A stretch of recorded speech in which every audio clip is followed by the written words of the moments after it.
waits, and Johnson scores! Masaba's in the middle. Wednesday here could seal it. Gassman finds Masaba. It's now Bannon. Bannon with a great ball in. Here's an opportunity. Palmer scores! Liam Palmer has scored for Sheffield Wednesday.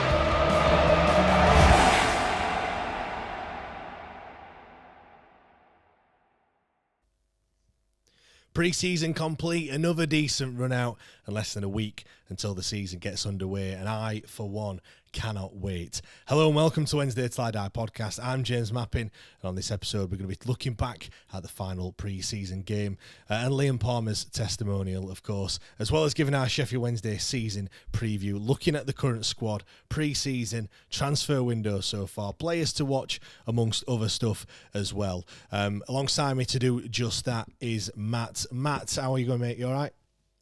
Yeah, all good, James. Thank you. Down in Bristol this weekend for my mother and father-in-law. So yeah, all good. Very glad that I've got a place to record and a ring light apparently as well. Yeah, well, it looks like you haven't paid for broadband because your picture looks a bit sketchy there. So I've no idea what's happened there. It's not my broadband this time. I know last week it probably was, but this time it's not on me. So we'll hopefully that hopefully your father-in-law pays his bill in time. So. But we'll run with it. It's fine. Now, before we talk about football and everything else, first of all, did you see the pole vault? I think the Estonian pole vault. I think you're doing the decathlon. Have you seen that doing the rounds at all? I've seen two pole vault incidents, one of which was failing to qualify for knocking the bar off for, let's say, a wardrobe malfunction. Oh, here we go. Right. We're charging the internet meter. Yep. And the other one was it the Estonian bloke who just went straight up in the air and then come straight back down? Yeah, the Rob Staten lookalike. Do you know what? I saw it and I thought it, and then someone put on Twitter, actually put it out there, and I was like, yeah, it's clearly not just me that thought. When you just get a glimpse of him, I think when you look at him properly, he looks nothing like him. Carol Tilger, if anyone wants to have a look, but just type it on Twitter, you'll see the video. Yeah, very embarrassing. But saying that, I would never do the pole vault. You not see me doing that at all. I wouldn't even be able to. Well, I wouldn't even be able to get up that high. But anyway, that's enough of that. Also, another observation. If I said to you, Dyson, what's the first thing you think of? Air wrap for me missus. Really? Okay. I thought you were going to say Hoover, but all right, air wrap, fair enough. But one thing you don't think of is headphones, is it? No, not at all. Dyson headphones. It came up on TikTok, I think it was. Like, what they do? As if you can have like Dyson headphones. Like, what's all that about? Like, stick to doing one thing good. Stick to doing Hoovers. Yeah.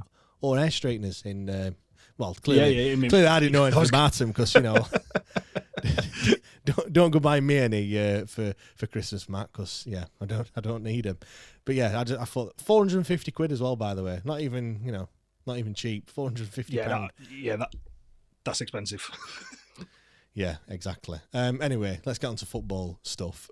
First of all, great to see so many Wednesdayites wearing the Wednesday kits as well. I think that's the good thing about like the start of the season, the end of the season, because in the winter you don't really unless you're Tango, you don't really see it. And then I suppose he don't wear a shirt, does he? But everyone's got coats on. You might see some blue and white Wednesday bobble hats if we're lucky, but everyone else is just blue coat or a black coat, and that's it.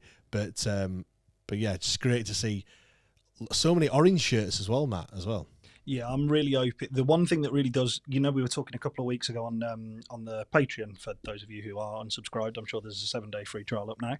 There is. Well done, we were talking on the Patreon just before the season ended about things that like annoy you at football, and there was like AstroTurf in the goals and stuff like that. One of the things that does annoy me, and I will apologies to any grown men who are listening to this, grown men who wear a football shirt over the top of the coat. Like, they've got the coat on, they've got the jacket, the hoodie, and then they've got a shirt that they've crammed on over the top of it, and it's like bulging out the top, and they've got the hood sticking out here. But yeah, I would love to see one game this year where it happens at stuff like Wembley, doesn't it? Like at Wembley, you see like just a sea of blue and white, little bit of yellow mixed in, couple of really old kits. It would be great if there was like a I don't know, like a kit weekend or something at Hillsborough, where it was like a big plea from sort of like the club to say, like, it's, I don't know, last home game of the season, please wear your club colours, and like seeing what it would look like, because it only is ever around those like playoff games or Wembley games, wherever. I mean, it's definitely the only time that I wear a football shirt to a match. But the orange one, I can imagine a sea of orange in an away end this year. How good that'd look. Well, it just looked like the Netherlands games in the Euros, wasn't it, really? So, I just thought it looked great. I mean, just on that point with the shirts. So I took my wife, kids, and mother-in-law also came, and my father-in-law, of course, who I always go with. But, big family outing yesterday. They always do that for the friendly, the home friendly. I think the one last year against Luton, that's where, Freddie got picked to be a mascot as well. So that cost me the kit. He'd already got the new kit this time around, but we all had a Wednesday shirt on. I had this season's on. Little lad had this season's.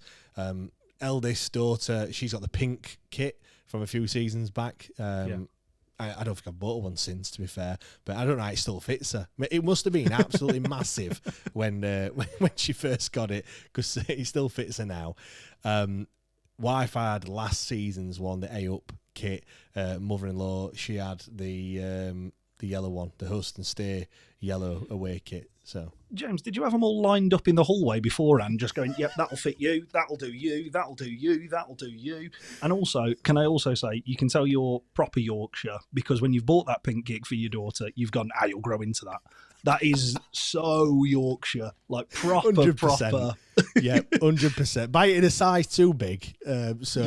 Freddie's only 3, but he's got 4 to 5. Do you know what I mean? He'll Is this long sleeve? No. It is this year. It is. Dad, this doesn't fit me anymore. No, it was short sleeve. I was lying to you. Yeah, that is 100% me. Yeah, tight bastard. But no, mother-in-law wore father-in-law's shirt. He had last season's one on. She had the one before, the yellow one. So no, just big family outing, all wearing Wednesday kits. It's proper dad goals as well when you walking down. Your kids have got the Wednesday kits on and everything. So yeah, we certainly looked the part anyway. Before we get on to the game yesterday, obviously, if people want to listen to us talk about Ugbo and also Cadamartri as well, potentially going out on loan, we are going to talk about that on Extra Time, which you've already mentioned. You can head over to Patreon and get a 7-day free trial. So the link is in the description as well. So if you want to head over there, please do. On this one, we are going to be talking about the pre-season game yesterday against Leganés and also giving our preview. Parma's mural outside the park looks good, doesn't it? Yeah, looks much better than the thing that they had on the car parking wall, which was to do with Carling, with a space where there used to be a TV, but there is no longer a TV. It looks fantastic. And up until yesterday, there seemed to be a lot of Sheffield Wednesday fans who didn't know Millie Bright was a Sheffield Wednesday fan. Me included. I'll add myself in that one. I didn't fully know. But to know like that she's had some involvement with that. And also the other thing was from Liam Palmer's socials, it's clear that his reach has been wider than Sheffield Wednesday in terms of, there was Marlon Harewood there, and there was a couple of people from the PFA. I think, was it the PFA who put out I think they put out quite a long, drawn out statement about kind of like the work he's done and the fact that it's not just at one club, and kind of like how impressive that is, because it is, irrespective of what you think of Liam Palmer as a player and whether he's your cup of tea or not, to spend 10 years at a professional club and be, up to this point in his career, a one-club man is not only really rare, but it is also something that should be applauded, because every single manager who has been there, whether they've used him or not, has seen him as a valuable member of the squad. And decided to keep him around. And again, whether you think he's, whether you like, I mean, my dad is not his biggest fan at all, and will constantly, something goes wrong and he's always screaming, oh, Palmer again. And I'm thinking, he's other side of the pitch now, what's going on for you? Or whether you are, his biggest cheerleader. That was really, really good to see. And actually, one of the things that, in terms of that, I do like, obviously not being in and around Hillsborough like frequently and not driving through it daily, is past year or so you come up and there's just new murals on the wall around Hillsborough, and actually there are a lot of clubs that have done that further up the pyramid, but actually it's really pleasing to see sort of like us being a bit of a leader in terms of that respect, and actually turning the local community into something that is centred around the football club. It's a really, really nice tribute to a player, and something that clearly from the reaction of him, he didn't expect at all, because he stood there in his sliders and full kit. I'm surprised he didn't still have shin pads on, stood outside the park. But yeah, really, really good. I'm really looking forward to seeing it next week. Yeah, like I said, I've made up for him really.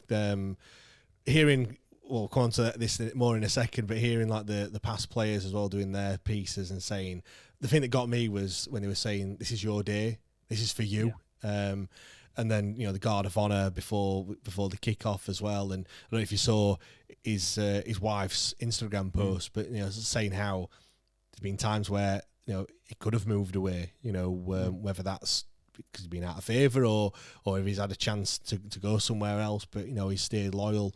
And that word gets thrown about a lot by fans, but there's very few players that, hand on heart.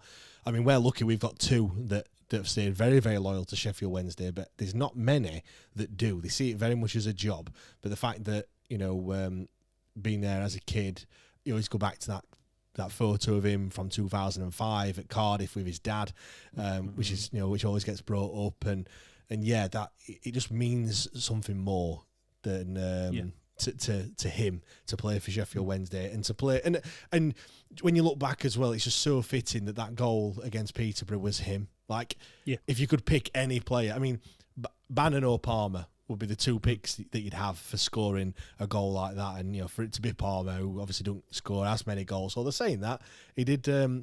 That was a bit of the running joke, weren't it? That Palmer wouldn't score a goal, but he's now he's certainly got his shooting boots on. Anyway, so yeah, absolutely made up for him, and I'll be looking forward to seeing that. I didn't know that was like him. Didn't know that was happening. So a great touch on that. The video that the club posted beforehand with some of the players that were on it. Sam Hutchinson, how cool is he, by the way?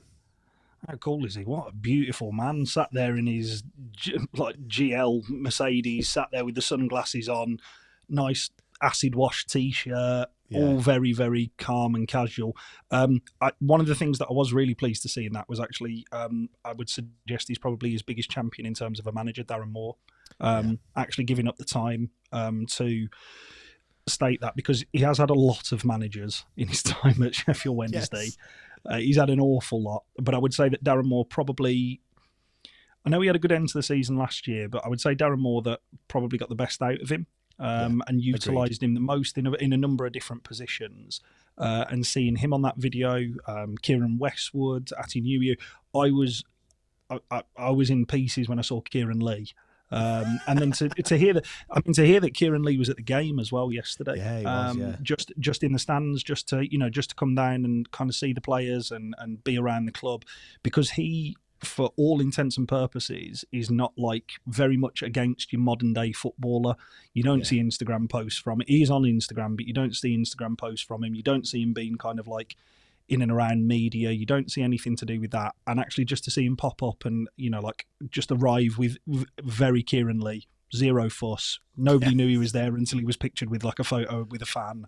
Like he hadn't made a huge deal about it. The club hadn't made a huge deal about it. Yeah, it was really, really good to see like ex-players, ex-managers, ex-coaches in Lee Bullen talking about kind of like the impact that he's had on the football club over the last 10 years. And as I say, whether you like him on the pitch or not, I think his impact that he's had on the club has been undeniable. And I would much rather, just so it's completely clear here, I would much rather you have characters like that at a club rather than a club just becoming a revolving door. I think it's often underplayed, actually, how important having people like that at a club is.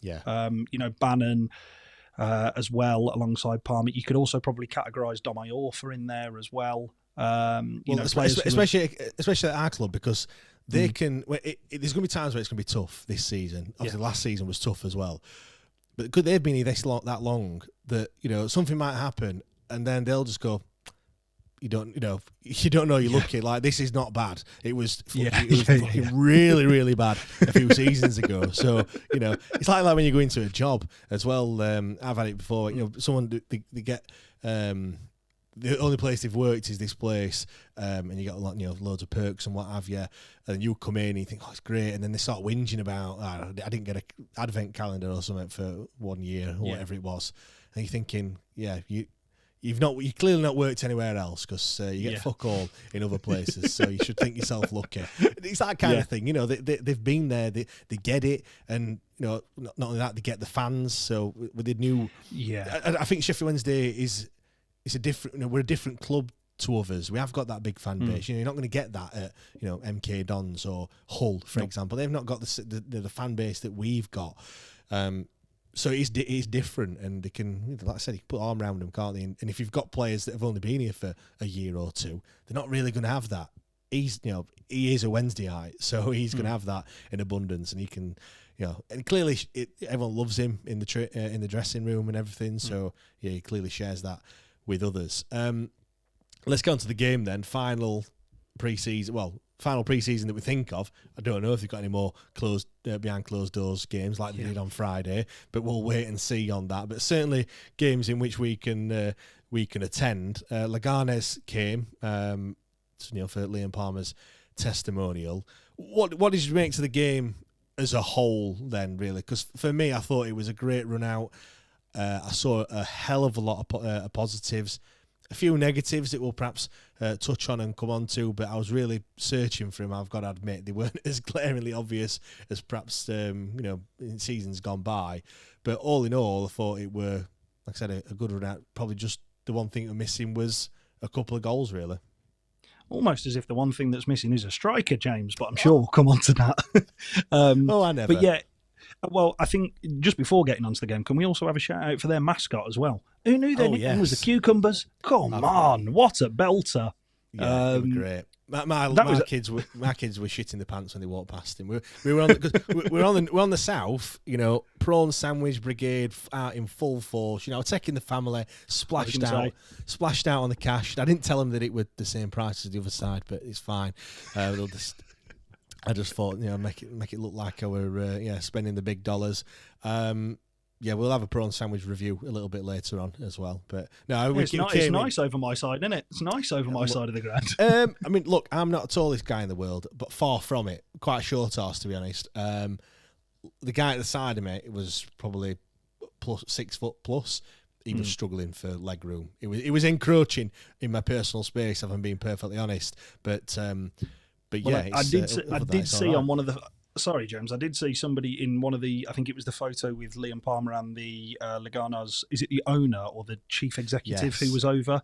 Who I thought that was a really nice touch as well. In terms of them taking the time out, and they made a big deal of it, and they bought into the day of it as well. But I did see on that photo actually some bastard sat in my seat yesterday, and I thought if he's got this seat, he'll be sat there going, I wonder who sits in this. I've got nobody in front of me, big gangway, loads of leg room.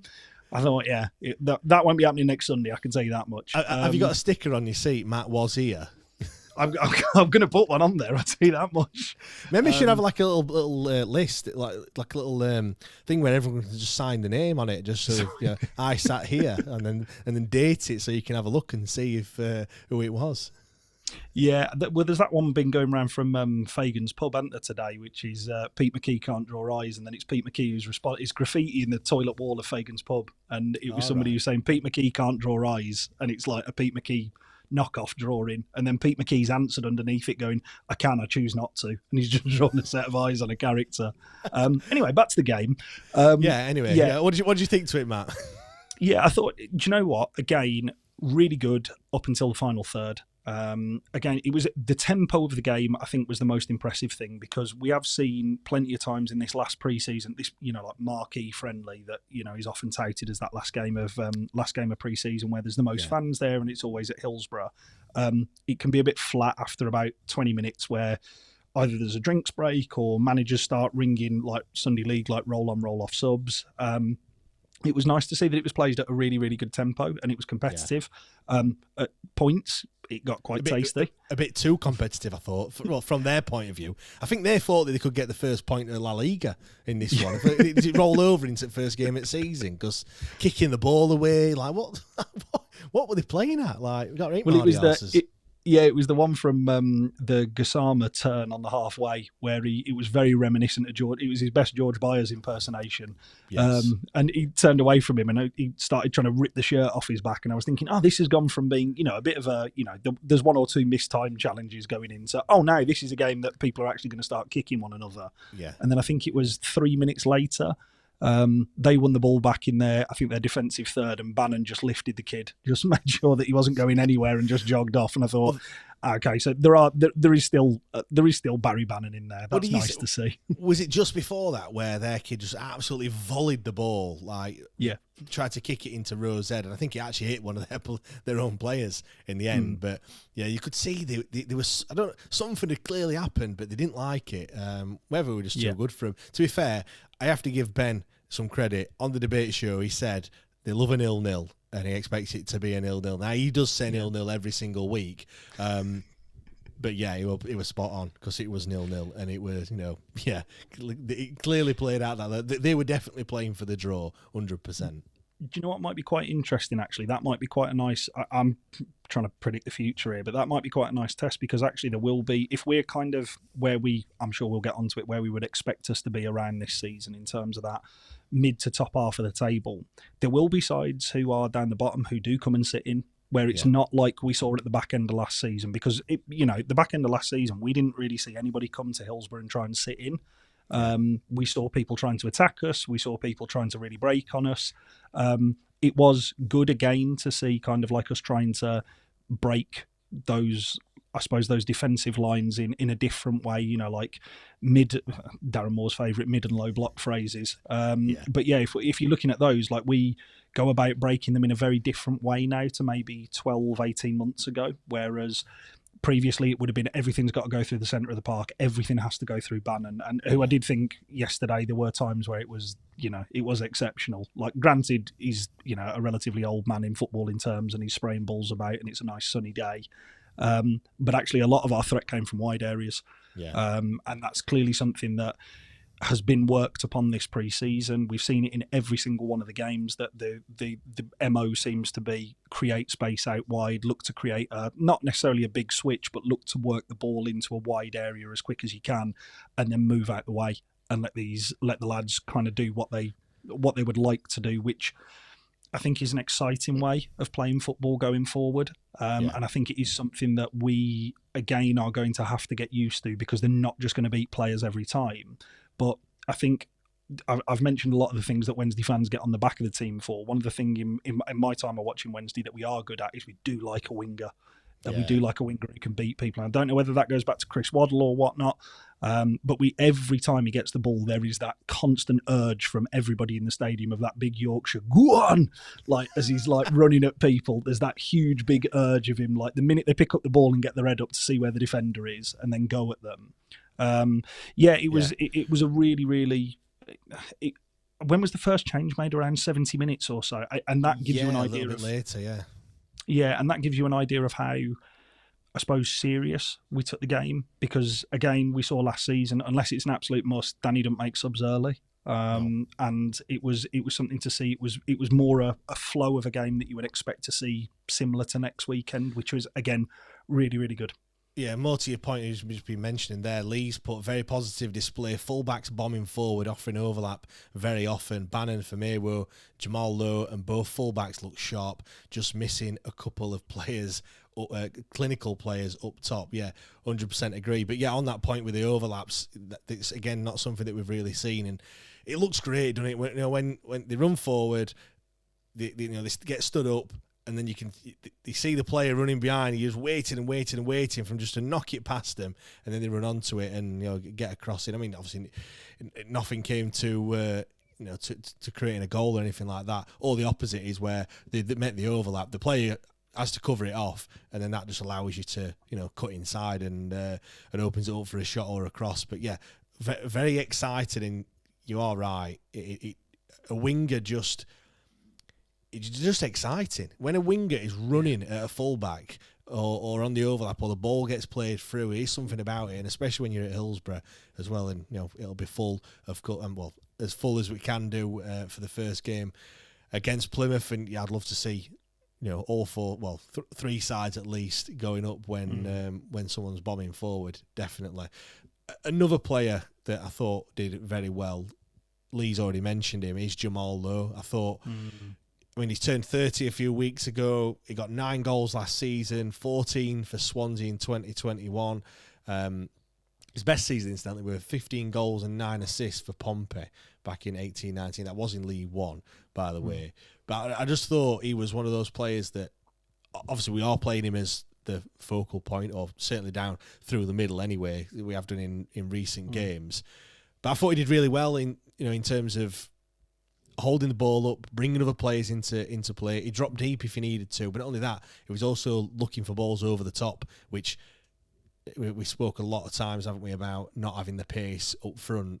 And certainly, even though he's 30 years old, he's certainly got that pace. I mean, how important do you think he's going to be for us this season, Matt? I say, yeah. I mean, it kind of goes on to one of the points that I was going to ask you, James, in terms of how important do you actually think he's going to be for us this season? Because talk about probably do 45 minutes on a Canadian who may or may not sign, and then we'll end up pissing off to Sunderland at the end of it. But is he the answer to our perceived striking problems? Because when we originally signed him, everything that we were told about him and everything that we've, like if anybody's watched any of either Swansea or Bournemouth when he went there, that's not his natural position. Like, his natural position appears to be more left-sided forward, cutting in and using that right foot to go past players and then get a shot off. I didn't have him as a back-to-goal striker, if that makes sense, where he was for large spells of the game yesterday. And I agree with you. I thought his link play was excellent. I thought there were times where he carried the ball forward 20, 30 yards up the pitch and then made the right decision coming backwards, in terms of he didn't just go to run, he didn't just try to do too much and take that drop of the shoulder, nick it past the defender, get blocked off, lose the ball. I thought he was really, really good yesterday. Again, I'm conscious of we've probably had a week, maybe a week and a half more than Leganés in terms of a pre-season, and how much time that players have been back. But yeah, do you actually feel that he could feel that? I mean, the likelihood is he's going to have to next week, but is he somebody who you would feel comfortable playing there all season, with the caveat of he has to get goals, because that is a key position for us, that's lone forward? You know, what I see, well, short answer is no, I'm not confident for just having him there. I think we do need someone else, 100%. The one thing that I do quite like, though, and obviously we saw it at the game in Austria last week, for the first goal, the Masaba goal, how Masaba finds himself in that position. I don't know where Jamal Lowe is at that point, for that goal, but you saw how players rotating round and moving, and I think that front four, if you've got Masaba, Gassama, Windass, and Jamal Lowe as well, the difference is Smith used to come into the channels, but he can't play in the channels. He gets there, and if he gets the ball, he's not doing anything with it. He ain't putting in a pinpoint cross or cutting inside and hitting it on his weaker foot or anything like that. That's not his game. Whereas if Jamal Lowe starts, drifting into the channels to allow space through the middle, if he picks it up there, guess what? He's played there both sides, right and left. So he's going to still be a threat. He's not just going to draw a defender out and then, like when Smith did it, it was just like, well, just leave him. Let him have ball, because he's probably not going to do anything with it. Whereas Jamal Lowe will be able to do something with it, we hope, when he gets there. And, if he does pick the ball up, centrally, we've seen yesterday that he's more than capable of doing that as well. Yeah, all right. Not scored yet, but it's only friendly. Don't really matter.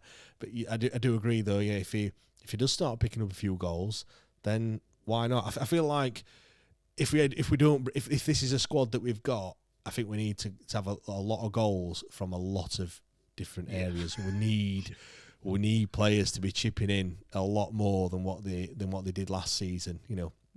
Bannon, I'm looking at you. I feel like he needs to be getting a few more goals than what he did last season. But everyone else needs to chip in as well. And what do you think about Jamal Lowe? I think you can start the season with him there. I think you have to have a like-for-like direct not a like-for-like, but a direct replacement for him who has the quality. You mentioned Michael Smith there, and this isn't a slight on Michael Smith. I always thought of it with, I was watching it yesterday, obviously, and thought with Jamal Lowe, the ball goes into a channels, he takes one touch to get it under control, and then he can do what he wants. Smith takes 1, 2, then he's decided what he wants to do. And sadly, in professional football, by the time you've had that second touch, somebody's up your arse or somebody's right on you. And we often find with Smith, he then gets into a wrestling match or like a bit of a battle down a channel. You might win a throw-in out of it, and obviously the applause is really, really nice. It's slightly different when the ball goes down a channel, Lowe's quick enough to get his body round it and then start attacking at a defender rather than kind of like looking for that, I've got to go backwards. Saying all of that, he did really well yesterday in terms of that link-up play. My worry would be, I don't think he has that real Predators centre-forward instinct that we did see from a certain Canadian last year towards the back end of last season. And that's not to say that Ike Ugbo's got to come in. It's to say that you've got to go out and get somebody who is like that, and that I do think will be Bailey Canamartre. I'm not sure that's him now in terms of when we'll get onto it, obviously, when you talk about the game in the second half, but the Jamal, the penalty incident where he stood on his leg.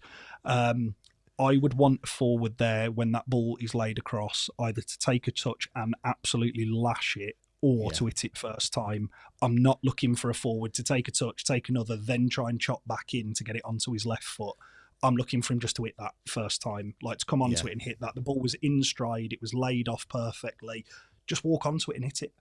Yeah. That, I think, is the difference of what you get with a out-and-out centre-forward as opposed to somebody like Jamal Lowe, who has made a very good career on beat a man and get a quick shot off. I would say I would liken him, I think, and again, this is not a disservice to either of the players, I think he is a very well-polished and upgrade on Malik Wilkes in terms of the style of player who you would see, if that makes sense. Yeah, I'm just thinking, that front four that I mentioned, what are other teams going? Well, what's Plymouth going to be thinking when they're coming up against those? It's just pace in abundance, and then not only that, then you've got Windass, which we all know that he can turn on a bit of style at seemingly the drop of a hat. So it's going to be interesting to see how other clubs combat that and what approach they take to stifling us, or at least trying to deal with that pace that we've got. So it's going to be very, very interesting.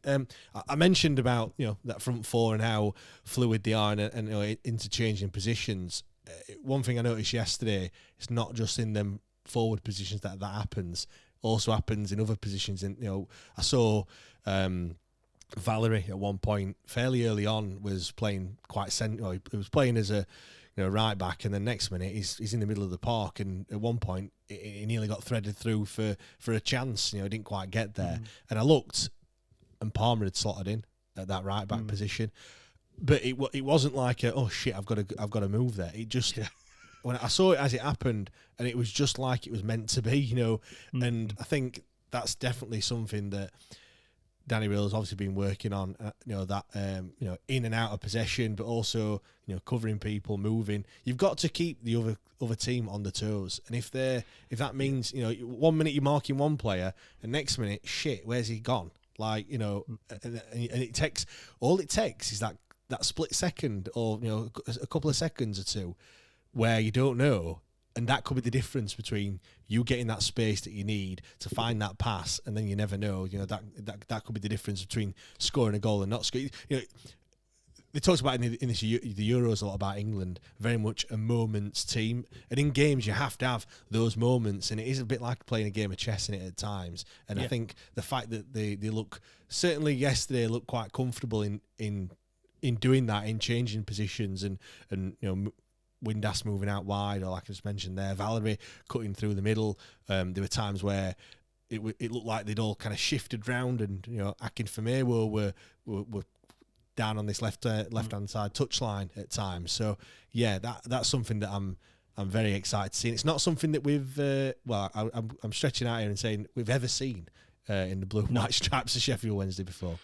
No, I mean, even when it was heady days of Carlos and it was kind of like everybody describing it as like liquid football and it being kind of, really attacking and front-footed, there were very much players who had rooted zones on a football pitch in which they were supposed to stick to. And it worked, but obviously football moves on. I suppose that rotation of wing-backs and centre-mid was first introduced, I suppose, to English football wider by, it'll come as no surprise, Guardiola. Do you remember João Cancelo a couple of years ago when he got like, I don't know, it was something silly like 11 assists by January or something. Everybody was going, oh, but this is great because he comes in central, and then Arsenal then copied it and tried to do it with Zinchenko, and now we've kind of like piggybacked it on, and it's now something that we see. Again, it is really good to see that type of football filtering down. I think it also goes to show the level of the Championship in terms of the quality of football that is the jump from League One to Championship. We all saw how big it was last year. Yeah. But in the space of a summer, it appears that we have completely revamped some of the... Because we were doing things similar to that last year, but it wasn't as plug and play as it will be this season because of obviously the pre-season and the fact that players have had 6 solid weeks to work on this. And, a lot of those players were there last year. Also, we've gone out and signed very intelligent fullbacks. This is not a slight on Paul Valentin or Marvin Johnson because I think both are really good fullbacks and did a really important job for us last year. It almost feels like we've got 2 proper grown-up fullbacks in the room now where because the other thing is what we would see at times last year is irrespective of whether it was on or not, we would see Valentin go. We would see, you would see Valentin go, you would see Marvin Johnson go, and then we'd get caught out if we lost the ball. Now, because you've got Valerie and you've got Max Lowe who have played in those positions their entire careers, and that is where it is, that is where they have plied their trade. They recognise when to go up and join, when to go back and hold. Because there were times yesterday where, Gassama would hold the ball up out wide and there wasn't actually an overlap on for like Valerie, so he wouldn't go. Yeah. Like he would purposely and intentionally hold, whereas it felt at times last year, I'm thinking more towards kind of like Danny's his early kind of games. The winger would get the ball in the position, and the fullback has clearly been told when he gets the ball there, go, irrespective of whether it's on, go. And you would almost see you'd see Gassama or Masaba out wide, and you'd almost see Valentin running off the pitch to go around him to try and give him an option, which is incredibly way offside as well. Yeah, which is incredibly well-meaning and really, I'm really pleased that there's a lot of energy in that room. But it's that upgrade in quality, and I think that's a lot of what I suppose we'll get on to speak about a bit later is kind of like those summer signings that have come in. The style and the identity has not completely changed from what we saw at the back end of last season. I think it will be a lot less combative than maybe it was at the back end of last season because we were in a dogfight, and it will be a bit more cultured, but we've gone and signed more cultured footballers in the positions that are really important to us on the pitch. I thought both fullbacks yesterday were outstanding for the time that they were on. I think that will be key positions for us this year because we are looking to utilise the quality that we have out wide and the quality that we have up top. We have 2 under-25 wingers who have both got pace and both a box of tricks for the first time in my lifetime. Following Sheffield Wednesday, I love Jermaine Johnson. He was quick, and if you threw a step over in there, you were quite lucky, and it was the highest thing that you've ever seen. It was like a step over a gate rather than like a step over of a ball. It was, again, it's just. I think it's going to be a big season for all of those. Just rolling back just a touch on one of those points of other goal scorers that we need to see. You mentioned him already, Josh Windass. There was a couple of times yesterday where the ball was cut back into that, what I would refer to as the Wembley zone, where that ball was fed back by Lee Gregory to that penalty, between the penalty spot and the edge of the 18-yard area, and there was nobody there. Now, whether that's just pre-season, whether that's we're not quite up to speed with that, I would suggest that if Josh Windass is, and we've all seen that he's capable of this, and we all know he's got the quality of this, I think that is going to take some getting used to. That fact that our wingers want to get their cut and then lay it back to that position. Yeah. I felt Windass had a tough time yesterday. And certainly, toys came out of the pram a few times, didn't they? Which it's one of them, innit? Like, if you take that away from him, is he then half the player that he is? Do you know what I mean? Is that kind of? It's a difficult one, isn't it? Because you don't know that. If you tell him not to be like that, is his game is going to totally fall apart? It's difficult because you don't as a fan. Well, certainly from my perspective, I don't like seeing it. But then again, I'm not a manager of a championship football club. You see, I'm the opposite, James. I quite like it. I want my forward players to have a bit of an attitude. I want them to have, like a perceived ego. I want them to be a bit angry and moody when they don't get the ball, because realistically, he is a quality player. We saw, I think it was 30 minutes into the first half, where you see him win the ball up the pitch because he's the furthest player. Because, we were talking about it, and I know Ben's mentioned it in the chat. The press yesterday was from minute one. Well, not minute one, because for the first 3 minutes we didn't lose the ball. But when we did eventually lose the ball and decide that there was another side here who probably wanted to have a touch as well, the press from that front four was really, really good. And I probably haven't seen it since maybe Hull at home last season, where we were on them constantly. And it was a different press to what we've seen previously. Like last season, we had a very narrow press from that kind of front, and that front four would shift across, and it would be very, very difficult to break down because they would all stay together as a unit. Yesterday, it was very much kind of like, actually, there was points where I was thinking, oh my God, if that goes wide, he's really isolated out there. But actually, there would always be a second player backing him up. And again, that is the benefits, isn't it, of a pre-season where a manager is able to instill his ideas and the philosophy into the team. But just going back to that Windass chance, nicks the ball at the park. He's got options coming up on the left. He's got options coming up on the right. Ultimately, he drags the shot about 15 yards. I say shot. He drags the pass out wide. But again, then he turns around and he's really frustrated with himself. And then he also turns and gives it a bit to the people who are giving it, shit either side of him. I quite like that, because I think in those big moments, and we saw it last year, he's not afraid to do something that maybe others won't. And I think you have to take the rough with the smooth with him. I think it's just the British culture, really, because when you look at any sport, the people, more often than not, those that are at the top of the game are perceived to be quite arrogant. You look at Max Verstappen in the Formula One. He's, I hate him. I don't really like him at all. But you could say the same about Lewis Hamilton as well. You could say that he's really arrogant. When they get there, it's all like new. But then once they're there for a long period of time, I get Cristiano Ronaldo is another one, which he comes across as quite mardy. But if you look at go across the board, Ronnie O'Sullivan is another one even in snooker. But in order to get to those dizzy heights of the top level, you have to be quite selfish, and you have to look after your number one. And it's you don't get to the top by going, here, sir, you have a go. It's like, no, I'm having another go. I'm going to do this. So, I think, like I said, I think it is just a British thing where we see it and we don't really like it. The British culture is to queue. I said, say no more. You know what I mean? We're like, we'll stand in an orderly line. But to get to the top, you have to be like that. So I get it. When I see it initially, I think, I'd rather him not. But then when you think about it, I get why. It just makes certain people are just wired up that way, aren't they? Really. One thing as well. Obviously, we didn't score. He did try and walk the ball in the net a few times. I didn't really see us have shots from outside the box. Again, when you think back, when you think about it, probably what you're going to learn from having a shot from outside the box. So I think when people are saying we're just missing the goals and stuff, I do think we need a striker. But hopefully next week, when that goes up a notch or two in terms of the intensity, I know it was quite the intensity was there anyway, but when it means something, you are going to go more into the tackles. You are going to give 110%, and I think hopefully that's when it's going to come. We can talk about things that happen in the game. Just in interest of time, we are going to. I think we'll gloss over that, and let's just get into the season preview then.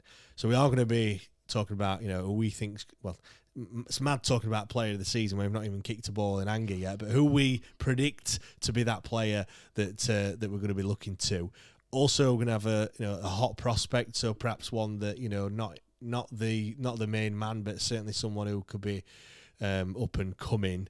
I'm going to try and ask you what your best 11 would be. We're going to talk about a few strengths and weaknesses, rate the transfer window as well, and then at the end we'll talk a little bit about Plymouth next week.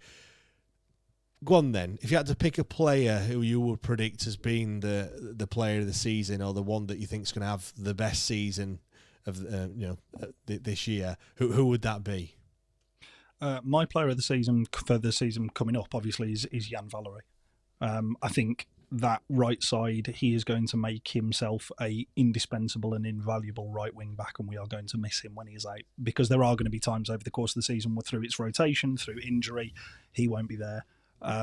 Every single game that I've seen so far of this pre-season, when he has played, he has looked a cut above what we have had there before. And again, we're talking about one of those players, the whole day was centred around him. Yesterday in Liam Palmer, we've seen Dom Iorfa out there. We've seen Paul Valentin out there. I just think that he's got that perfect mix of ability to go forward. He's got the perfect ability to kind of like know when to hold back, which I've spoke about a little bit. I think he'll chip in with assists. I would be surprised if he doesn't end up with a goal this season, just from the sheer fact of, I think when he goes forward, I don't think he wastes the ball when he's in those advanced positions. Yeah, I don't think it's ever going to be he's sprinting to the byline so fast his legs can't keep up with it, and you see him spoon one straight out of play 40 yards over the bar straight into the away end, and they all go, wee. I think it's going to be looking for cutbacks. I think he's a composed player. The other player that I did have down, but I didn't, Jan Valery just picked him, is James Beadle. James Beadle is, in my opinion, so far the best bit of business that we have done this window, and I would be surprised if come the end of it, if he isn't still. He was invaluable at the back end of last season. Again, we spoke about him before. It's not pretty, and he's not the most aesthetically pleasing keeper, whether that's the long limbs or whatnot. He does. I'm sure we've talked about it before. He does give off the garage little wavy arm man vibes. Yeah. That is 100% him. But yeah, he was so invaluable to the runner cleans. The runner clean sheets that we had inside of, what was it like? Was it 6 games? He'd equaled Cameron Dawson's and then surpassed it in terms of last season. I would be amazed if next year he is not playing Premier League football next year for either Brighton or somebody else. Do you know what? It's not just the clean sheets and stuff. It was also the games where we conceded goals, and it could have been a lot bigger. The Norwich is the one that springs to mind. All right. The other thing as well in that, he made a mistake. He made quite a few mistakes. So gave the ball away from passing out from the back a few times, but he came back from that and then kept it at 2.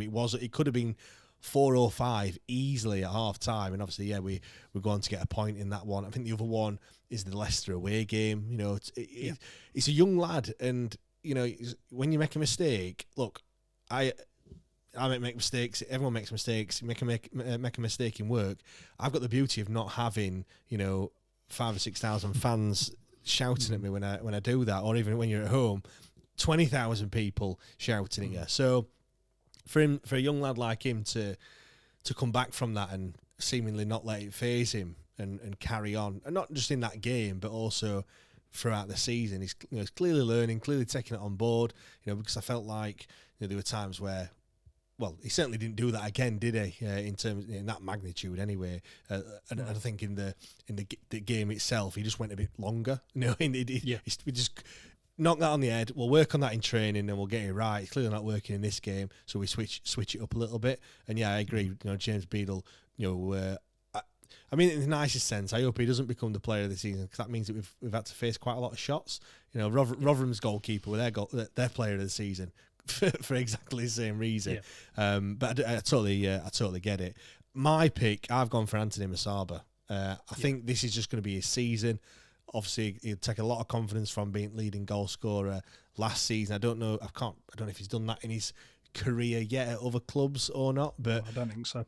But I feel like that'll hopefully he can kick on from that. I feel like him and Gassama have bulked up somewhat. Yeah, the goal he scored against Werder Bremen were a well taken goal. He didn't just lash at it. He could have just swung a leg at it, but he didn't. He showed a bit of composure and things. So yeah, I think we're going to see a lot more of Anthony Masaba this season, despite us obviously signing a few other, or seemingly every single winger under the sun. But the two that are there, and I see Tim saying Gassama for me. We'll come on to him in a second, I think, but. Yeah, for me, Anthony Masaba is going to be the one that we're going to see a lot of him in the wide areas, and it seems because the ball is going to be in the wide areas a lot. I think hopefully he can shine. But yeah, I've got him as that one. Who have you got as your hot prospect? Now, hot prospect is for the definition. Not quite player of the season. Probably not one that's going to play every single game, but someone who might, get better as the season goes on, I guess. I don't want to coin it most improved player, because that's probably doing it a bit of disservice. If you got that as a kid, and most improved player... if you got that as a kid, sorry, Heartbreak, you were shit. You weren't most improved at all. You just wanted to give you a trophy to make you feel you were surprisingly less shit than everyone thought. Apologies to all the parents out there that their kid got most improved in the awards. But sorry to drop that one on you, but that's what it means. Mine is it's Jenny Gassama. I would hasten to add, I did put that in on Friday before the game yesterday, where he had a worldie. Yeah. I just think this is going to be a season where he really stamps his authority on the team, and he nails down a position. I thought what we saw last year from him was a player who was a 19-year-old kid with a lot of tricks and bagfuls of energy, but that youthful exuberance at times was... It was very raw, weren't it? Yeah. Very raw, yeah. He would overplay in certain areas. He would not make the pass at certain times. There were just things that he wouldn't do. You spoke about it quite a lot in terms of the size of him. I think he's starting to fill out, whether that be... I know he was working with Bambo Diaby in the off-season in terms of gym work, so I'm sure you'll fill out anyway if you're working with that fridge. Yeah. I just think we managed him last year. I think this year I would see him being a really pivotal role. Now, I think we have to be careful again in how much we load onto him. He's 20 years old, and what you don't want to do is put 50 games of football in his legs. Yeah.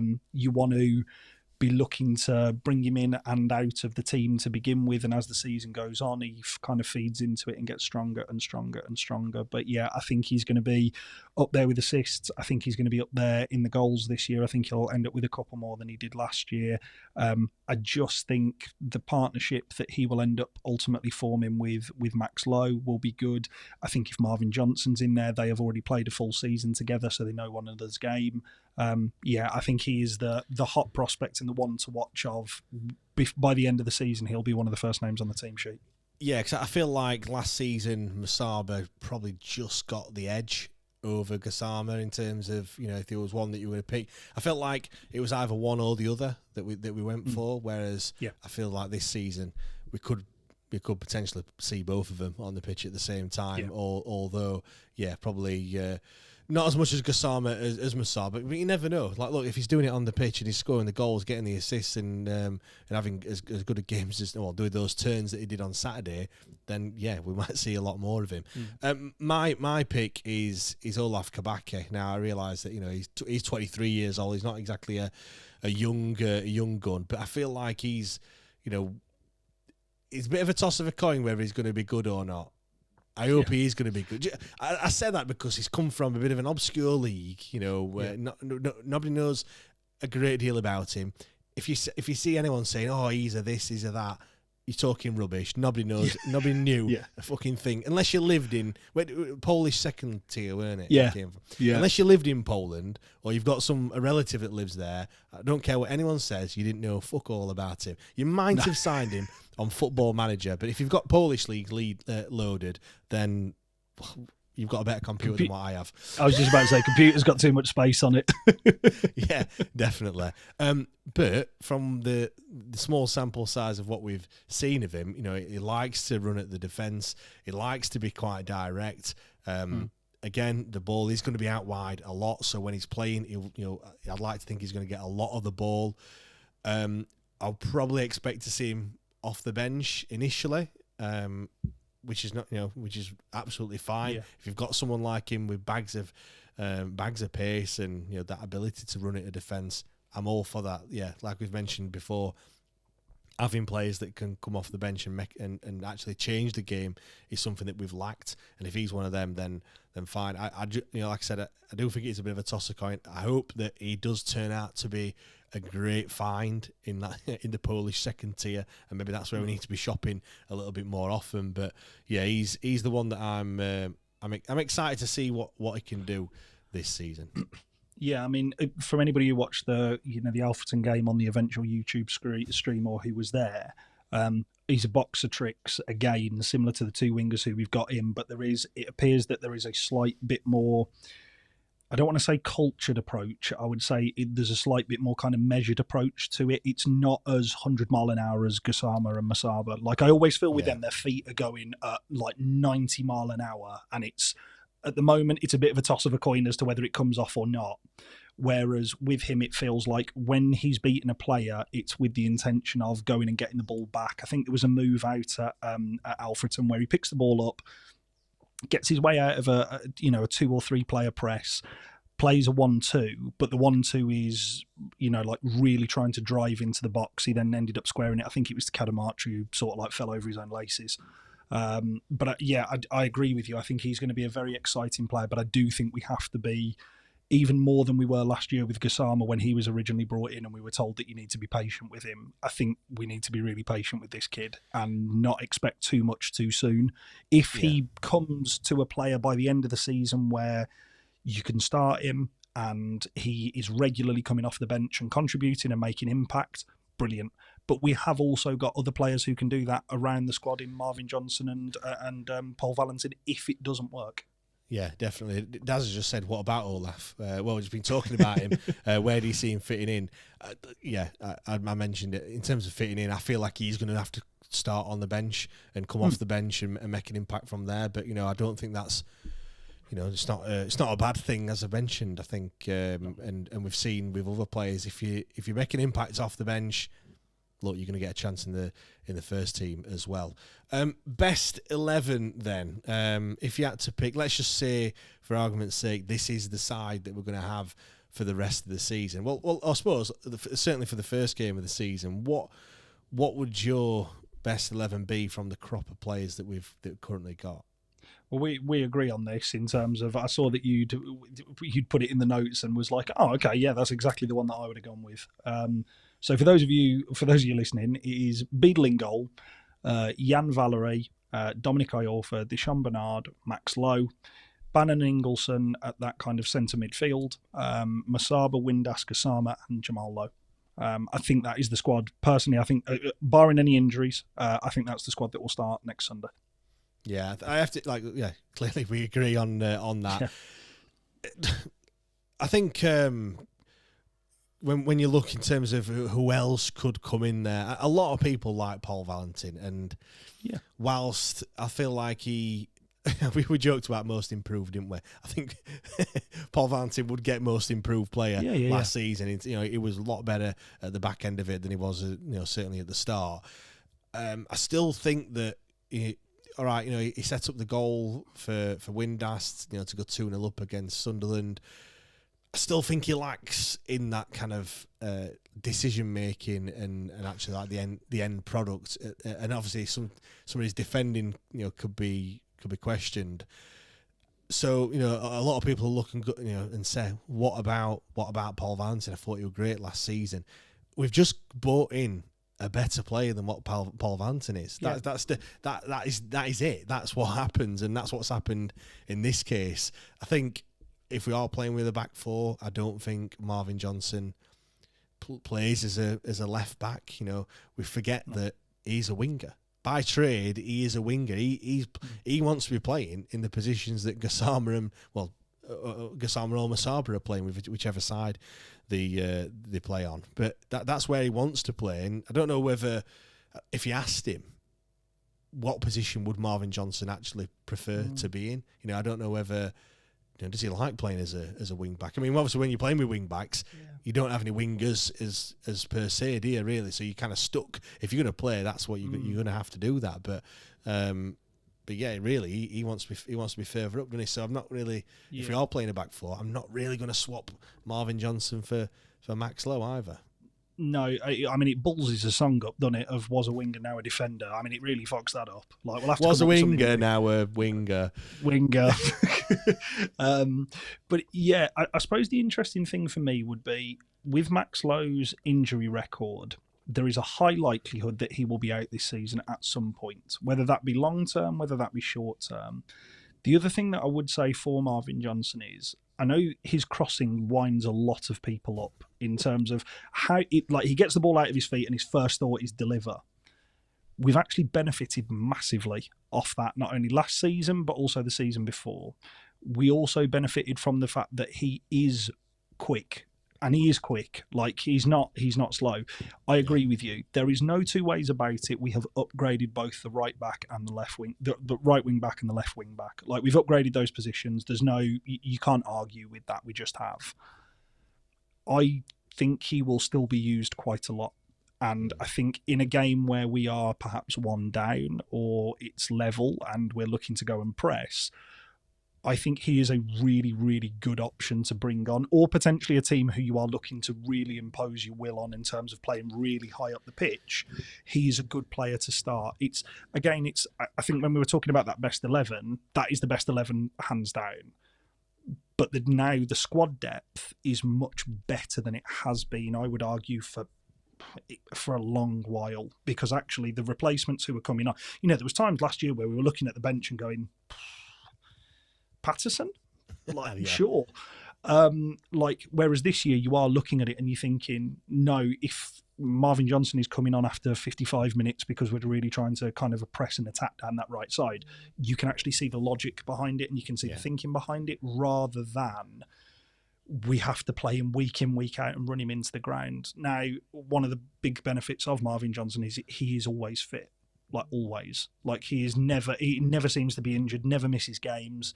And I'm sure when called upon this season will be, this was a player that reportedly Ipswich were chasing. Ipswich are a Premier League side. Ipswich were chasing him in January. Now, whether that was cover or whether that was to play, I think is open for debate.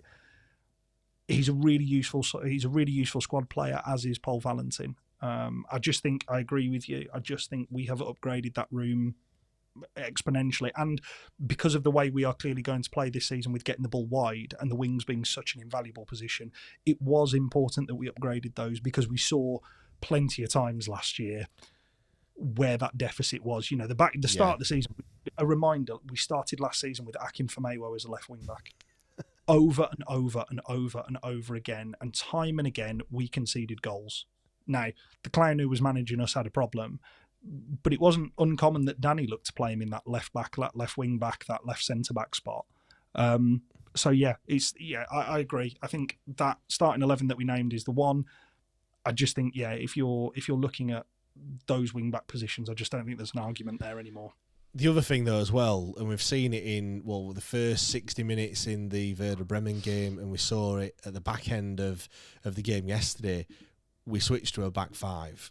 So I feel like that is either going to be, so I don't know how much it's going to be used, switching to wing backs rather than playing a back four, but it's certainly something that is going to be used at some point, and maybe that's when your likes of Johnson get a run in if we do decide to change to that formation, whether that's in game or whether that's beforehand, depending on what opponent we come up against. So yeah, and that is something that I like as well. It's clearly we haven't just got plan A and then just keep doing plan A over and over and over again. Whether that's it might be working, but a team starts to suss you out a little bit, and it's then no longer as effective as what it once was, or you start the season and it's just not effective what you're trying to do. There's chances to change it, and I think that's sometimes a criticism we've had of previous managers in that. Something happens, something changes, and we don't react to it, or something's not working and we haven't got anything to do to change it. So again, I think even though we've picked a 4-2-3-1, which I think is what we're gonna start with, there is scope for changing that, and not just us picking players and going, oh, I think we can play this formation. Clearly, Danny Röhl has got him doing that, and the fact, like I said, the fact that it was only the back end of the game yesterday says to me that it's not going to be used too much, but it is still there if we need to. Yeah. In terms of kind of strengths and weaknesses, then of the kind of the squad as a whole, what would you say they are? Let's start off with the strengths. Width is the order of the day. We've spoken about it a lot this evening. The wide areas are our strong point. Currently, we have a lot of depth there. We also have a lot of rotational ability. We have a lot of pace, which again is rare. We have a lot of trickery. I'm sure at times our forwards, whoever it is, whether it's Jamal Lowe, Bailey Kedamatri, Charlie McNeil, whoever it may be who comes in, are going to have to get used to they make 2, 3, 4 movements in the box before the ball actually comes in, because I don't think it is going to be what we have seen over the past couple of seasons at Wednesday, which is player gets a ball, one touch out his feet, whip it across the box and try and get there early. There is going to have to be a lot of patience, a lot of smart movement, a lot of double moves. But the width and the pace out wide and the trickery that we have out wide is currently our strongest positions and strongest areas of the pitch. And if I were Plymouth next week, I would be looking to immediately stifle that as quick as you can by playing in a low block and trying to force them to play in front of you, rather than you do not want Masaba and Gassama running at you. Proved yesterday. They go past players like they are not there, like they are standing still. Like they are always looking to face a player up. Often you'll hear defenders say, I quite like it when a winger faces me up because I think, I've got options here. Neither of these two want to go backwards. Both of them want to attack you, which again, I think from our standpoint, I think we have at times seen wingers over, I would say definitely the last 6 years, take the easy way out and look for the delivery into the box where the delivery isn't on. Yeah. And how many times over the past 2 seasons have we seen a ball into no one? And we go, well, it's a strike. And where we go, it's a striker needs to get there. Another striker would have done this. Another striker would have done that. Maybe not. Maybe it's to do with the fact that actually the winger's been instructed and done exactly what they're supposed to do. Or maybe they were told you need to hold the ball up and wait, but they just don't have the quality to beat somebody. But yeah, our wide areas are the strongest point of the team at the moment. Yeah, I have to agree. That and we've already touched on it, is the ability to bring players off the bench and that depth in certain areas. I think there's a lack of depth in others, which we'll probably get onto in terms of weaknesses. But for me as well, I think one big positive on the squad is I feel that everyone that's come in has been an upgrade on the player that's left. There has been a lot of turnover in terms of players. We've brought 9 players in. I don't know what the number was of players that we've let go, but it's going to be more than that. Those that have let go, there's not really. You could argue Will Volks at a push. I think it would have been a good squad player to have.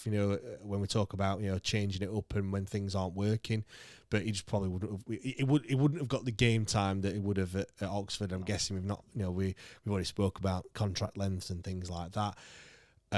And obviously Shalabar, who's come in as what I think is a direct replacement, was still up in the air about him in terms of, certainly when you look at his history, we need to see him for 10 or 15 games until, certainly for me anyway, to reserve judgment on him. What I saw initially last Friday, was good. So let's see that, hopefully that continues. But across the board, the players that have left didn't hardly play, and the players that have come in, like I said, certainly look like an upgrade on what we had. So yeah, that for me is a massive positive. That I feel the squad has just got better. So I thought the squad last season was good enough. It proved that it was just good enough with the help of the gaffer. But I felt like it was all right. So the fact that we've upgraded on that. Yeah, I'm more than happy. In terms of a weakness, the glaringly obvious one is that I don't think we've got a lot of firepower in terms of. I'm just not confident that we've got someone. If you said to me, put a tenner on someone that will definitely get you 10 goals, like in double figures for goals this season, I don't think you can confidently put it on anyone at the moment. Look, we might have 2 or 3 or 4 players that do that. Hopefully we do. But right now, I can't tell you who that player's going to be and if they're actually indeed going to do that. We didn't have anyone last season that got into double figures. Masaba got 7. And yeah, at the moment, I just... Maybe it's just the pessimist in me, but I can't see who that's going to be. It's not quite at the... I would argue maybe, because my other one was going to be central midfield. I think as a unit and as in a room, not only are we a player light from what we were last year, or 2 players light from what we were last year, we're dealing with a lot of unknowns and a lot of unknown quantities in there in terms of, we know what you're going to get from Bannon. Again, nobody has a clue what they're going to get from Ingleson. I mean, he may be brilliant, absolutely outstanding, but he played in a relegated side last year. Created a lot of chances, what are they? High expected chances or whatever I don't know what it's called. Created 1 a game in a relegated side, but we still got relegated. We've brought in Nathaniel Chalobah, who, again, 10, 15 games, and then people can start making their own mind up on him. Everything over the past couple of years of his career suggests that the jury's most definitely out. That, for me, is a worry. However, up top is still a big problem. At this point in time, it's just not as deep as anywhere else. The main reason being is Jamal Lowe is a good player, can score goals at this level, 100%, but has not plied his trade and made his money and got his big moves to Bournemouth and, like Swansea, before that Swansea, off playing centrally. He's got it from playing in a wider area, cutting in. Yeah. Bailey Cadamartri may well go on to be a fantastic top-end Championship, low-end Premier League striker. He's not that at the minute. We're talking about sending him out on loan. Charlie McNeil is a kid from Manchester United who last year played a handful of games for Newport before being recalled. Not last season, season before. Last season, sent to Stevenage, played for 3, 4, 5 games, and then was recalled by Man United for lack of game time. Stevenage didn't score last year, by the way. Stevenage weren't a high-scoring team. Steve Evans, as I'm sure Rotherham fans will find out this year, they are not. Steve Evans' teams are not high-scoring. You would think a kid who has broken, and when I say broken, shattered records at youth scoring, both him and Bailey Cadam, like 600 goals or something ridiculous. Yeah, I think it's under 18s football, which again is only under 18s football, but the academies that he's played at, Manchester United and Manchester City, are not to be sniffed at, is over 600 goals. Yeah. So he is, at some point, he is going to catch fire in his career. He's not all of a sudden just going to get to adult level and forget how to score goals. But he's a kid. He's not played long periods of a game, and you can't just throw him in.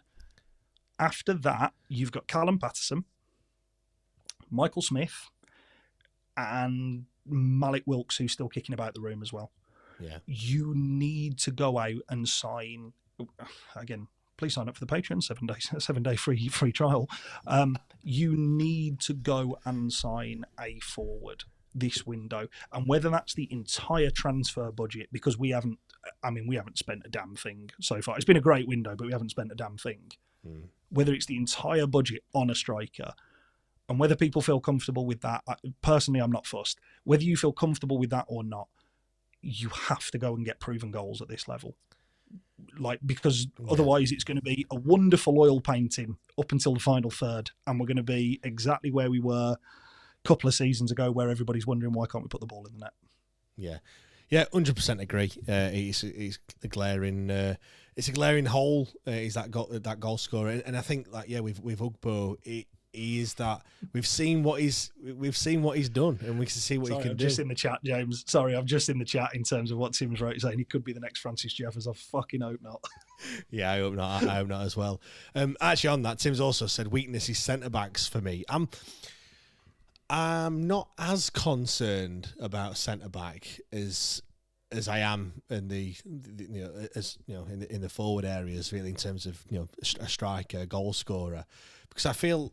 But with Bernard, he's good. He's all right. He can, certainly more than all right. And then I think Dom Iorfa's come on a long way. Sorry, and he really, I think he shines when he's alongside Bernard. I think they both work quite well. You know, and he can drive. They can both drive out of defence and they can start a move. And I feel like this season's going to be very much.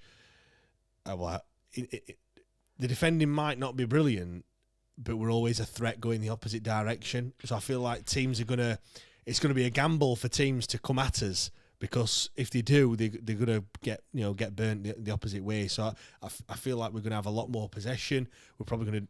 I don't think we're going to dominate games. I think we're going to have certainly more than 50% of the possession in the game, and we're going to limit them to few chances, but just by the press that we have, and we're going to make it hard for them to So the defending's not really going to matter as much. And again, when you've got a goalkeeper like Beadle, you can rely on him to pull off that worldy save in the expense of being able to go forward and do something in the in the opposite in the final third.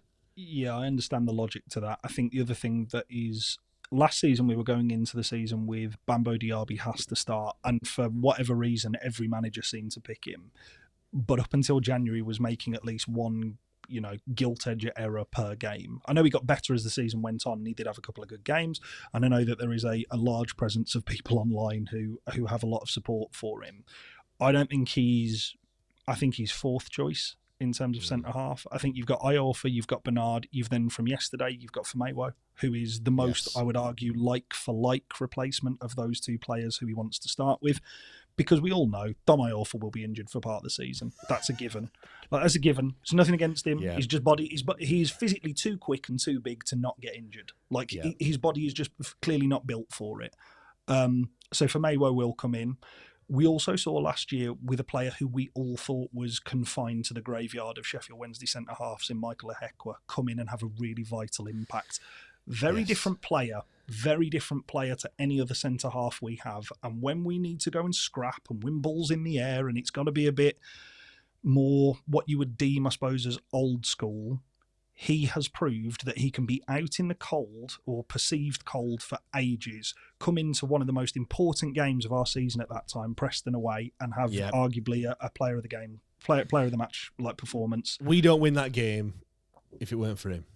No, and where was his strength in that game? Heading every house brick that came into that box, every single delivery into the box gone. And it wasn't just like, to borrow Steve Bracknell, when it goes, it goes. It wasn't just flicked out. It was 10 yards out. It was cleared of danger. It was allowing an opportunity for a defence to reset. So I would argue that, again, I do understand where Tim's coming from, because I know in the chat he's also put, if Bernard gets injured, that's when he's particularly worried about. And I think I do think that is a valid argument, but I would suggest, again, similar to the other areas of the squad, we now know what you are getting from the centre halves who are there, and I would suggest that the order has changed a little bit in terms of the style that we play, meaning that the players who come in won't be, for lack of a better word, as clunky with the style of play. Yeah, the problem is though, to Tim's point, if he gets injured, it's very difficult building a squad and having players that are just happy just to sit on the bench. Yeah, there's got to be something. I don't want to say something wrong with them, but there's got to be a flaw in the way that they play for him to be able to do that. Because if not, if they feel like they should be playing, then they're just going to go elsewhere and find that game time elsewhere. Yeah. Because a player that's deemed to be a fringe player or a fill-in player isn't going to be paid the same. If it comes to contract renewals or anything like that, or they might be heavily weighted on the bonuses, so they just want to play. If they're not playing, they're not going to get paid as much. So the players like Michael Ehekwa who are coming to the end of their careers, that's what they accept it. They accept that they're not going to play loads. Maybe the body as well can't take it. So they're not overly concerned. They've had a great career and they're just winding down. But to sign a player and tell them that you're only here just in case if he gets injured, it's hard. It's really difficult. So you're gonna have, which is why I'm quite impressed with the wingers that we've brought in, because they can't all play. Then they're not all gonna play every single game. I think it is a bit different when it comes to wingers. You can kind of chop and change. Whereas we all talk about having a settled defence, but yeah, it's hard building a squad. Go on. I was just going to say, well, that, going back to that idea of centre backs, we were stretched in that position last year, like massively, and that was one game away at Blackburn. We went through 4 of them. Yeah. It seemed to be the quality is there, but I do accept the fact that we are playing in a different style, and I think that goes back to your earlier point, James, of the idea of there will be multiple different styles that we play over the course of the season. I don't think it's going to be like... I think Danny has shown he is not wedded to one style to win games. He showed at the back end of last season, when he first came in, that January run, there are a number of different systems and styles that we can play, and I'm sure we will have been working on that this pre-season. We may not have seen it actually in action, but we will have been working on that. Yeah. I think it's, if you have to go into, let's say you have to go into a game with Diaby and Ihekwa at centre half, the style will be completely different to what we play with Bernard and Famewo, and that would change the personnel definitely up the top of the pitch. Like, if you're playing those two as a centre half, personally, I would want a third alongside them if you've got the option. If not, I think you can then stick it as a 4, but you've got to have somebody up top like a Michael Smith or like a Callum Patterson, who is happy, like Callum Patterson's ideal, he's happy to chase lost causes all day. Yeah. You do not want those balls going up to Jamal Lowe and Josh Windass, because the ball going over their head is not what they want. But again, that goes back to that idea of squad depth. But I do take the point, Tim, in terms of like what you've said there surrounding Bernard, because he is the best kept secret, isn't he, so far of this, and it's sadly going to all come tumbling down because we're on Sky 12 times before January and he's going to get a move to the Champions League and we're all going to cry. Look, if that's what happens, if he does get a move, he does get a big move, then look, at least we'll might tick another box in terms of being a bit more sustainable. Or sell a player, sell a player. That's for another time. Quickly then, best signing so far of this transfer window. Obviously, we've read 9 of them. Which one's been the best for you? Permanent signing, Dish, for all of the reasons that I've said. He's the best kept secret at the minute. He's sadly not going to be come January. My best signing overall is James Beadle. He's an unbelievably strong goalkeeper. 12 months from now, I said it before, I will reiterate it, 12 months from now, he will be playing Premier League football, whether that's with us or somebody else. Yeah, do you know, for me, I would agree on Beadle. I think he probably is. But if I had to pick another one, Max Lowe, purely from the fact that... From whatever, sorry, James, I'm just thinking of all United fans clipping this when he's injured after 3 games because he tripped over a bastard in sprinkler. But it's for that exact reason why I've picked him, because every United fan that I spoke to, family, friends, whatever, people on Twitter, said he's dog shit and he's crap and he's not going to be good enough. And maybe that's the level of football that they've been watching over the past couple of seasons versus the level of football that we've been watching. Maybe that's a little bit into it. But from what I've seen, he looks so calm, composed. He doesn't look rushed. He gets the ball, and it's like he's got fucking Bernard's watch. It's just like he's got all the time in the world to pick out a pass, and it's on the mark every single time, and he doesn't look flustered or anything like that, and he looks like he knows what he's doing. So from that, I think it's more maybe best signing in terms of a bit of a surprise so far. Yeah, look, we haven't kicked a ball yet in anger. Talk to me in 10 games' time. I might be saying something totally different. I might be agreeing with those down the road. Yeah. But at the moment, right now, I think he's certainly impressed me. I'm always a little, not just a little bit sceptical about hearing anything that comes out of Sheffield United fans' mouth, but I'm always a little bit sceptical about any wing-back who's played in that Wilder system when they were successful, because nobody can honestly tell me that Baldock is a world-class right back and left back, but he was getting touted for big Premier League moves at some point. That system, when he first came, because I personally, we spoke about it last week, I think United are going to struggle. that system is so dependent on the right player playing in that position and being happy to sprint 90 yards up the pitch and then 90 yards back and not receive the pass. It's horses for courses. Like, I personally feel that Max Lowe has been signed by Danny and was earmarked early doors, as was a lot of the players who came in, as a player who he feels is perfect fit for this system. Also takes some broad shoulders to make that move, because no matter what any United fan tries to pretend, they are all really rattled by that signing, because they wouldn't all be telling us how shit he is. Like, if they weren't rattled, they'd just go, yeah, he was okay. They're not. Yeah. Every single United fan is, oh, he's shit, he's this, he's awful, I've never seen. Okay, cool. Like, he might have been for you. Like, Gary Medine was good for us. Like, sure. Jordan Rhodes was good for everyone else. Exactly. Absolutely. I agree with you. I'm just not buying it at the minute. Again, it might turn out to be completely different, but at the moment, I'm just not buying that he's as bad as he's being made out to be. I said at the time I'd listen to Forest fans more on it, because Forest fans had some level of, I don't know, I suppose level-headedness about it. Less so Derby fans, but definitely more so Forest fans. And they all said, yeah, he's a really, really strong wing-back in this division. He's exactly what you would want. So, yeah, again, and every other media outlet also seems to be touting him as a really smart piece of business. I just don't see it. Yeah, fair enough.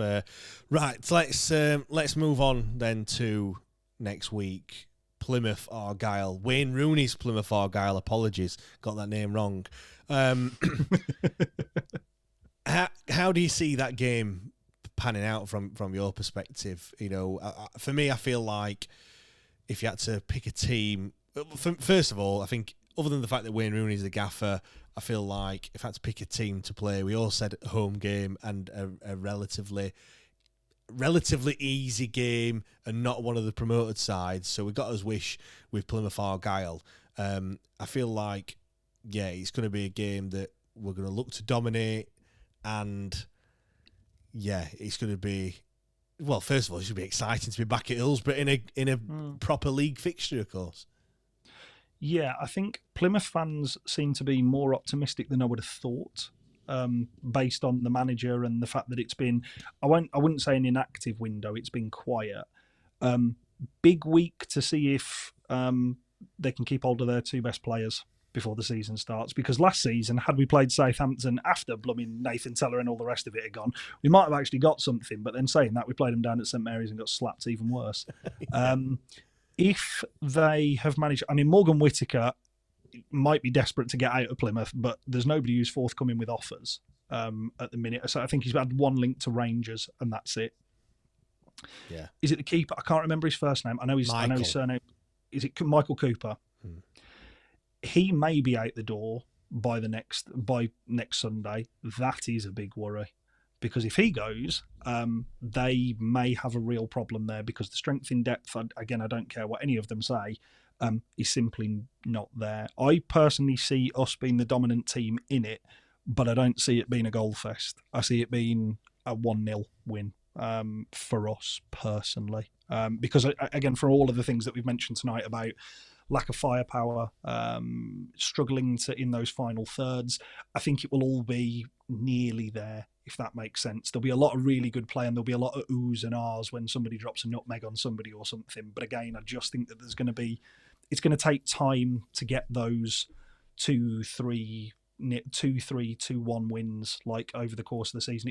We're not going to start like a house on fire. Yeah, look, I hope we do start like an house on fire, but yeah. I probably have to agree on that one. Yeah, I think it's just going to be interesting to see how we set up and how we play. You know, from what we've seen in pre-season, whether it is going to be that high, as a high press as what we think, a very very high tempo, really putting them under pressure and things. Because if it is, then yeah, it stands us up for in good stead for the rest of the season. Yeah, I think. You've obviously jumped the gun and gone for your prediction early in a 1-0 Wednesday win. I'll go for. We are going to be doing this throughout the season, by the way, and we are going to. If you follow us on the socials, I will be tweeting a link for everyone else to get involved, and we'll have a bit of a league table going off in terms of. Sorry, James. What? It's just me. I'm sorry, James. It's just me bad decisions being played out publicly. Well, you're on a podcast and then you're saying all the other stuff, so it's, we're going to do it every single week, and see how you fare versus our predictions. So do make sure you follow us on Twitter. It's at WTID Pod, and I'll share the link. In the run up to the game. You've jumped the gun with a 1-0. What we'll do, we'll alternate, and then we can't have the same score because it's a bit shitty for both to have the same score. So you've gone 1-0. I'm gonna go clean sheet. I think we're gonna keep the goals out. I'll go 2-0 then. I'm gonna go 2-0. Goal either side of half time. I'll be walking home very, very happy if that happens. And hopefully Sheffield United lose that first game and they'll still be on minus points, and we can start singing "Mind the Gap" a little bit more. But we'll see what happens. Ben's gone 3-1 Wednesday, 1-1 at half time. I'd take that as well. I was just going to say, which wouldn't strike me as odd in terms of if you did see that scoreline, and it being somebody from completely left field that we don't expect to score. Like, again, those Ingles first with a 30-yard pile driver, or we score from a corner and a penalty. Yeah, we score from a corner and a penalty. We still haven't learned to do them, by the way.